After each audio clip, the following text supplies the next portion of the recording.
আসসালামু আলাইকুম রহমতুল্লাহ বারাকাতুহু। কারিগরি কম্পিউটার প্রশিক্ষণ কেন্দ্র হবিগঞ্জ আইটি ইনস্টিটিউটের আমি মেহেদি স্যার। আমাদের এই প্রতিষ্ঠানের পক্ষ থেকে আমরা নতুন করে স্পোকেন ইংরেজি বা স্পোকেন ইংলিশের ব্যবস্থা করেছি।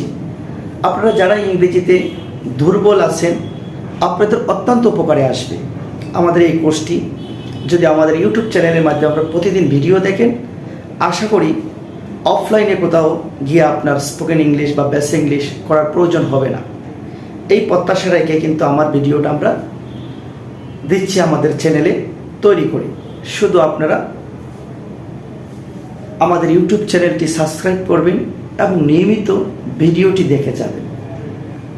যুগের চাহিদা অনুযায়ী ইংরেজি শেখাটা এখন প্রত্যেক ছাত্রছাত্রীদের একান্ত প্রয়োজন। চলুন কথা না বাড়িয়ে আমাদের মূল পর্বে চলে যাচ্ছি। এখানে দেখেন শুড অথবা আউট, শুড অথবা আউট টু। এখানে শুড অর্থ হচ্ছে উচিত, শুড অর্থ কি উচিত। তো আই শুড আমার উচিত do this work, I should আমার উচিত ডু দিস ওয়ার্ক, এই কাজটি করা আমার উচিত, এই কাজটি করা আমার উচিত। I should do this work, আমার এই কাজটি করা উচিত। এখানে আইটা হচ্ছে ফার্স্ট পারসন সিঙ্গুলার। এখন এই আই অর্থ আমরা জানি কি আমি, কিন্তু কনজুগেশন বা ক্ষেত্র বিশেষ কিন্তু আয়ের মান অর্থটা কিন্তু পরিবর্তন হয়ে যায়। তাহলে এই আয়ের অর্থটা হচ্ছে কি আমার হয়ে গেছে এখানে। I should do this work, I should do this work. আশা করি আপনারা বুঝে গেছেন। তাহলে এই আইটা হচ্ছে সিঙ্গুলার, এখানে আমরা আইকে আমরা প্লুরাল করবো। আইকে যদি প্লুরাল করে তাহলে উই হয়ে যায়। কি হয়ে যায়? উই হয়ে যায়। তাহলে উই শুড আমাদের উচিত অথবা আমার উচিত বা আমরার উচিত, উই শুড আমরার উচিত বা উই শুড আমাদের উচিত ডু দিস ওয়ার্ক, আমাদের অথবা আমরার উচিত।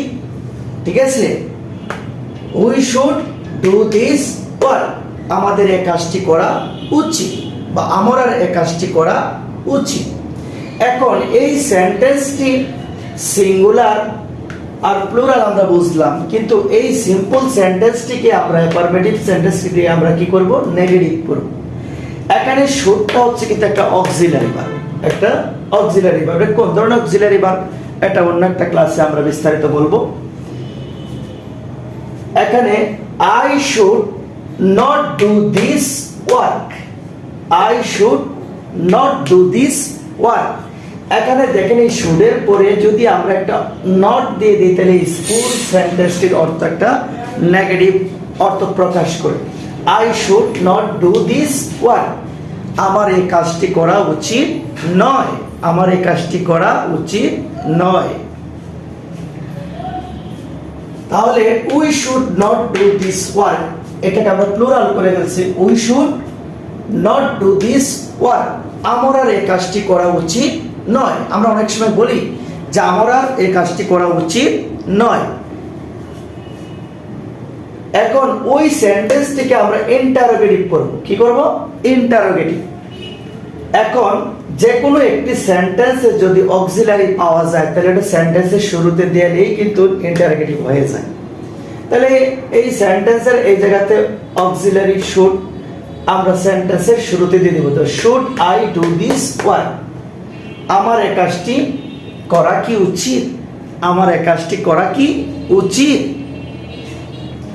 Should we do this work, should we do this work, আমরা এই কাজটি করা কি উচিত, আমরা এই কাজটি করা কি উচিত।